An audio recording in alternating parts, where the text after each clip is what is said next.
Hey, welcome back, No Problem Parents. Hey, today's episode is just an introduction to our brand new free download, 60 ways to respond to your child without losing your cool. And you can get that by going to noproblemparents.com, enter your name and email. We will send you that free PDF. And I want to preface this by saying that many of these responses are not my own. They are things that I've learned in the last 30 plus years of working with kids and families. Many of them have come from or are adaptations to the Becoming a Love and Logic Parent program, which, by the way, Becoming a Love and Logic Parent is not a sponsor of No Problem Parenting.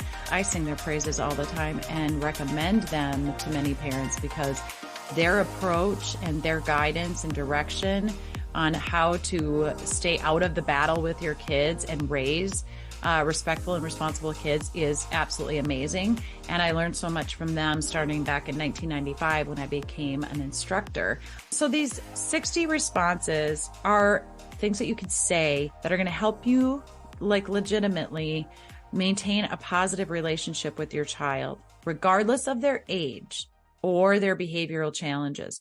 When your kids are melting down, or they're defiant, or they're yelling at you, or they're crying, because they're upset or sad or miss you or whatever it is, when they want to do something that they can't do, or when they're not doing something that you've asked them to do, it can be inconvenient.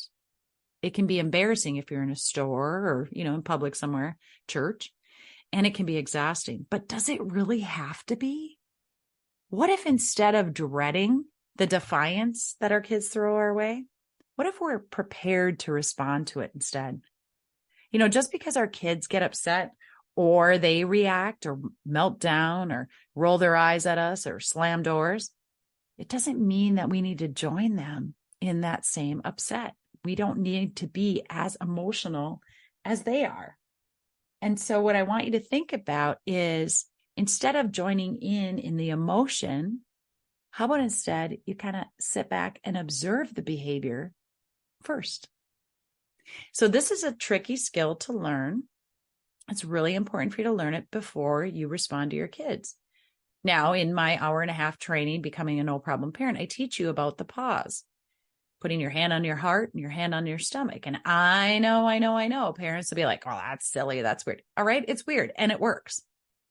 Put your hand on your heart, your hand on your stomach. It almost pushes you back so you don't lean in, point your finger and do the I told you so and stop that, right? It makes you take a deep breath. Now, there is science backing this, that when you put your hand on your heart and your hand on your stomach, it forces you to take a breath.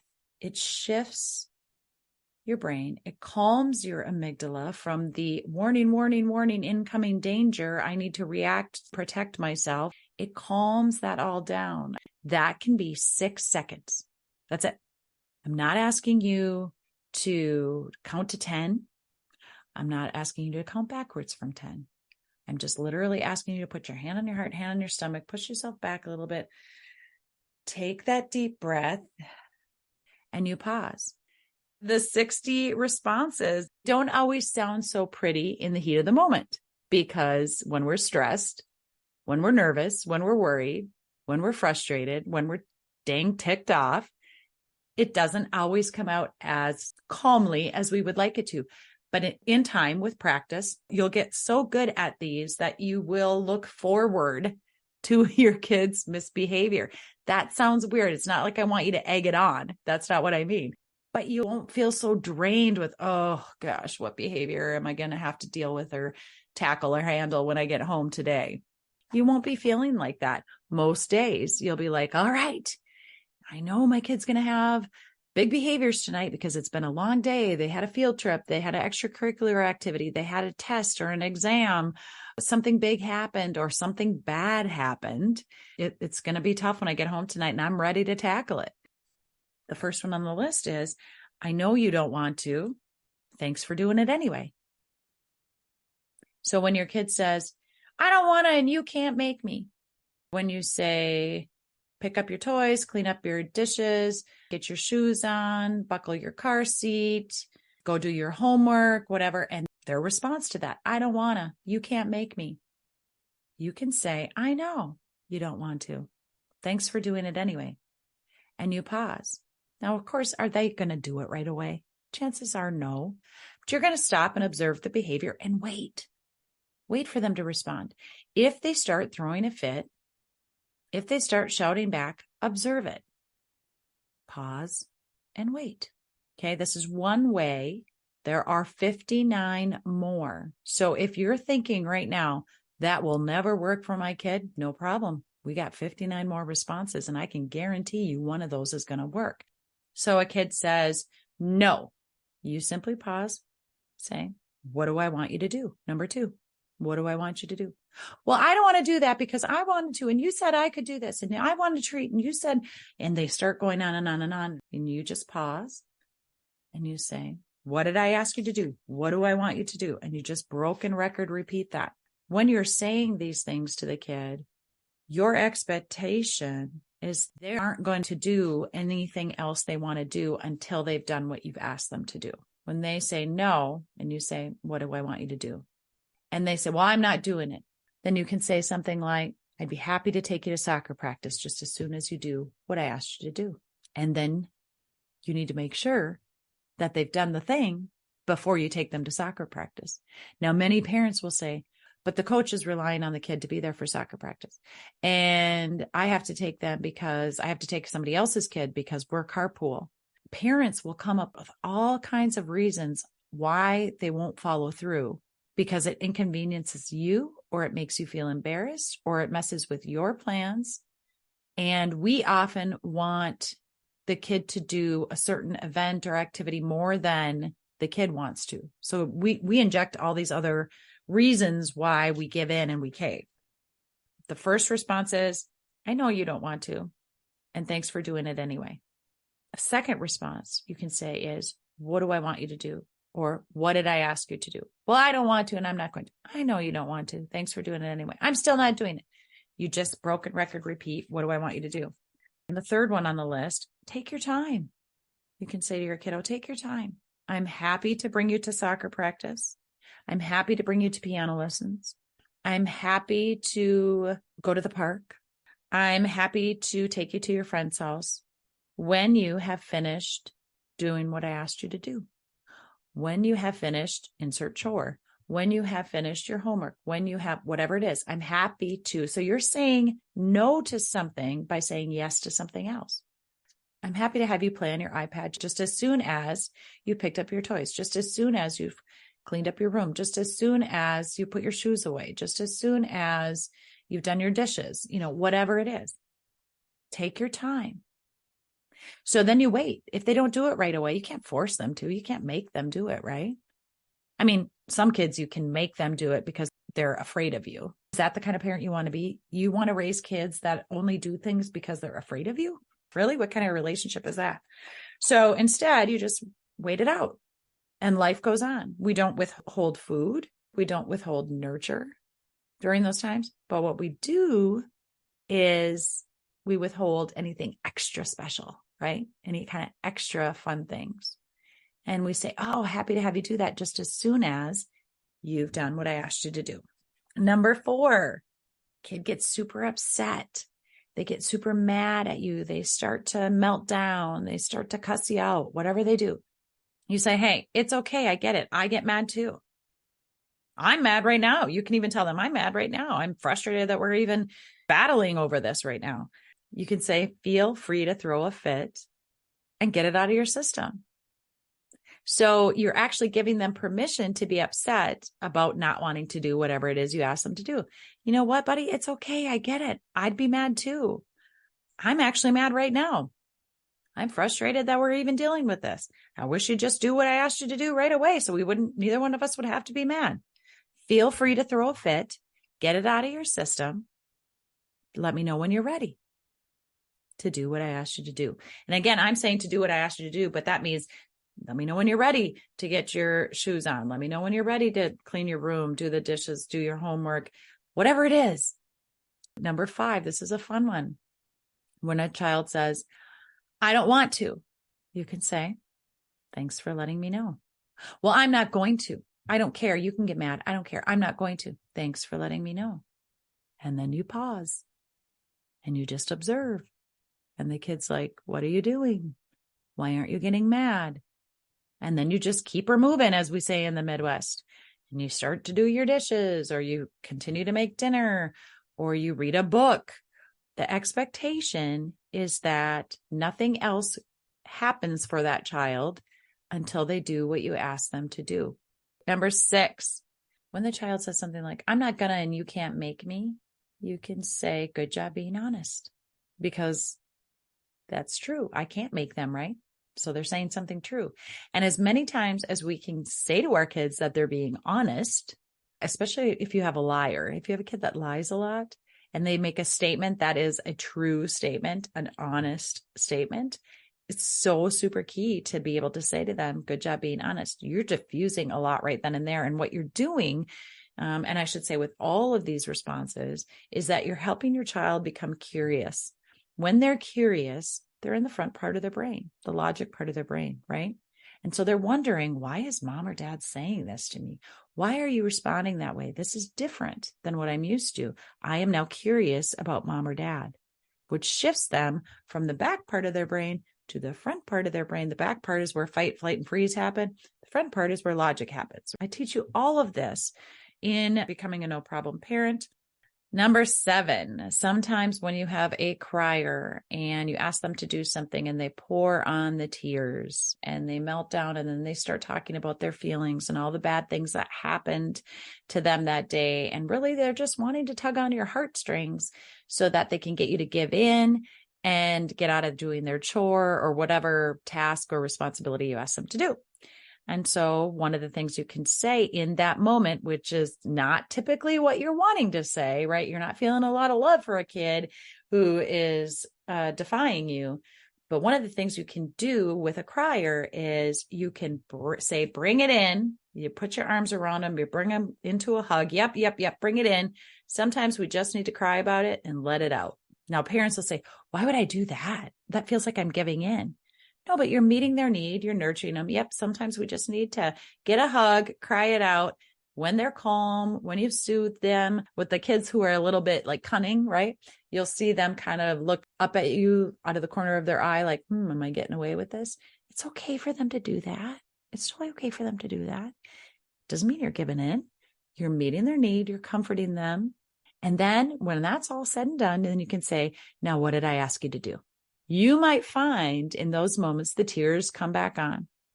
Just rinse and repeat. Yep. Love them up, hug them in. And then, now what did I ask you to do? Redirect them with whatever that was that you asked them to do. And then sometimes that will start to get them upset. And so their tears will now turn into frustration or anger. And so they'll start to get worked up. And so you can bring them back in again, or you could use the, throw a fit, get it out of your system. This whole time, you're not getting mad. You're observing and you're just being very matter of fact with it. And what did I ask you to do? So kids will test and they'll try and they'll test and they'll try to do all the things, whether it means setting you off and getting you super ticked off and frustrated. And they'll push your buttons to do that because that's what they're used to. They know how to respond to that. Or they'll test and they'll try to get you to give in. If you're arguing and when you're defensive and when you're engaging in back and forth conversation, you're actually giving the child hope that they're going to get their way. So instead, don't do that. Don't overparent. Don't keep communicating. Just pause. Broken record. What do I want you to do? Feel free to throw a fit. Yep, cry it out. Give a nice big hug. And what do I want you to do? Key is following through till they actually do it. And the more you stick with that, the more consistent you are, the more trust your child has that you mean what you say without getting mad and hands on your hip mean what you say. They just know you're going to follow through and your words are gold. All right. Number 8, a kid says something to you like, you never let me do anything. You never let me go out. You never let me hang with my friends. You never let me buy anything. If that's true, you can say, you're right. Usually it's not never that you don't let them do that stuff, but they're being over dramatic in these moments, right? But you can say, you're right. Sometimes I don't. And then you can say, I don't let my kids fill in the blank. I don't let my kids go to their friends. I don't let my kids buy treats. I don't let my kids have cookies or whatever it is, fill in the blank, when they disrespect me. But you start that sentence out with, you're right. You're right. I don't let my kids blank when they disrespect me. But you start it out with you're right, because it's hard to be defensive when somebody is telling you you're right. And it is sometimes true that you don't let them do X, Y, or Z. Okay, got that? Number 9, kid wet noodles. They run off to their room. They say, I'm not doing it and you can't make me. You can say, take your time. Let me know when you are ready. Now, this sounds like you're giving in, but you're not. You're not giving in. You're just delaying the consequence, which that comes from becoming a love and logic parent. What happens if you don't have time to have these meltdowns? You don't have time to wait for your kid to do something because you got to go, especially if it's getting your shoes on, getting out the door, or buckling a car seat. You can say, number 10, you know what? I need to get to work, or we need to get to school. We don't have time for you to throw a fit right now. You can throw a fit later. You can do your chore later. You can do whatever it is I asked you to do later. I need to get to work. And the situation has to stop. But you need to just say those words and then do whatever you got to do in the moment to get to where you need to go. And it doesn't necessarily always sound or look pretty. But I want you to start the direction with, you know what? I need to get to work. We don't have time for you to throw a fit right now. Or you can say, you're going to have to throw a fit in the car on the way to work. Give the child the permission to throw the fit, and then turn up some music as they're throwing a fit in the car, instead of trying to get them to stop. Because you know what happens when we try to get a kid to stop throwing a fit or stop yelling at us? What happens? They do it more. They do it more. It's just this tug of war, resistance. I teach that in the introduction of training. It's resistance creates resistance. And why, as an adult, are we arguing and defending ourselves with a child? It's an inconvenience for us. It's not the way we want to start off our day. We don't have to buy into all of that. We can just be like, raw crap, here we go. It's another loud day on the way to school. Matter of factly, like, I don't want to battle. I don't want to start my day off in defense. We got to get to work. You got to get to daycare. You got to get to school. We're going to go. And I guess we're going to go crabby. He can be crabby. She can be crabby. You don't have to be. And you don't yell that. The quieter you get, the more your kids will listen to you, right? They'll have to be quiet to be able to hear what you're saying. The louder you get, the more they want to get louder than you, right? And so then it just amps the situation up. As calm as you can be in that stressful situation, right? Sometimes it's picking the kid up and bringing them to the car, and they're arching their back and they don't want to get in the car seat. That's what you need to do. There are things we can do in the forefront to prevent our kids from having those big meltdowns, but realistically, they're going to happen no matter how good your parenting skills are, how much positive parenting, conscious parenting, all the things that you've done. Like, sometimes in the heat of the moment, I think we can all agree, you just have to get through it. And that's what a lot of these responses are for. All right, that's the first 10. We have 50 more to go.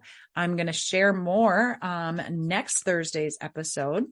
And until then, if you want to download the PDF, just go to noproblemparents.com. There's a link in the show notes. Click on that. And if you want to become a No Problem Parent, we have updated our website. So if you've been to the website before, you might want to check it out. Again, we've updated it with the 60 responses right on the homepage of the website. We've added a new option. So you can schedule a 30-minute call with me. It's going to cost you $50, but you're going to get the No Problem Parenting training included in that. And if you decide to do any one-on-one coaching with me, we're going to give you $50 off a coaching session or a coaching package. I'm going to be doing these solo episodes on Thursdays, at least through the end of this year. And we are going to continue to do guest episodes on Tuesdays. I am legitimately here to help any problem any parent is facing, any challenge you are facing. I'm here to advocate and support you in becoming the confident leader that I say our kids crave us to be. And when you don't feel like you're doing a good job as a parent, When you feel like you are failing and you're not connected with your kid and they're not responding to your parenting, that is so heavy. It is just so disheartening. And if you're willing and ready to shift your mindset and you're open to changing some things around in your parenting, I can help you.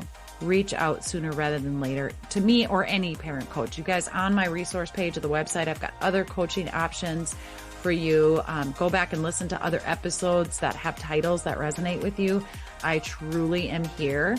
And so don't get in your own way, waiting too long to reach out. We all have issues and challenges. And if you're not feeling good, your kid's not feeling good, and they crave your leadership. Take the lead and get your child, your family, yourself, the support that you need.